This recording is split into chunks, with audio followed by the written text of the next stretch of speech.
पाकिस्तान की दो तस्वीर, एक तरफ कप्तान जिसने कश्मीर का मुकदमा हर फोरम पर उठाया, दूसरे मौजूदा वजीर आजम शहबाज शरीफ हैं जिन्होंने भारत से बातचीत के लिए स्पीड दिखाना शुरू कर दी। एक तरफ इमरान खान ने जनरल असम्बली इजलास में भारत का मकरूह चेहरा दुनिया के सामने बेनकाब किया, तो दूसरी जानिब शहबाज शरीफ कश्मीरियों की सालों की जिद्दोजहद को ज़ाया करने के दर पर आ गए। To enable any such policy momentum, Pakistan needs a stable external environment. We look for peace with all our neighbors, including India. Sustainable peace and stability in South Asia, however, remains contingent upon a just and lasting solution of the Jammu and Kashmir dispute. Again, I repeat, that's why I'm here.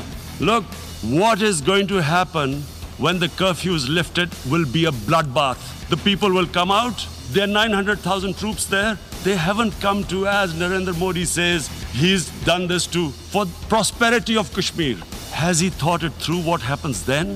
What do you think the impact will have on people of Kashmir? What do you think they will think? The way they have been boxed in their houses. Thousands of all their political leadership has been arrested, taken out of Kashmir.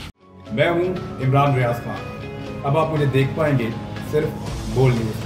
Imran Riaz Khan साहब जो हैं वो बोल family का हिस्सा बन गए हैं। बड़े अरसे बाद किसी चैनल ने हौसला किया है, तो मुझे ऐसा लगता था कि हमें बोलने की इजाजत नहीं मिलेगी, लेकिन बोल ने डिसाइड किया कि बोलने की इजाजत वो लेकर देंगे। मुझे बोल की एक चीज बहुत अच्छी लगी कि बोल ने कैटेगोरिकली कहा कि जो करना है करो, हमने अपना कोई बंदा नहीं निकालना। इमरान खान बोल के साथ जुम्मे से इतवार रात 10 बजे। सबसे ज्यादा व्यूज, सबसे ज्यादा रील्स और सबसे ज्यादा रेटिंग के साथ बोल अब भी नंबर 1 पोजीशन पर बरकरार।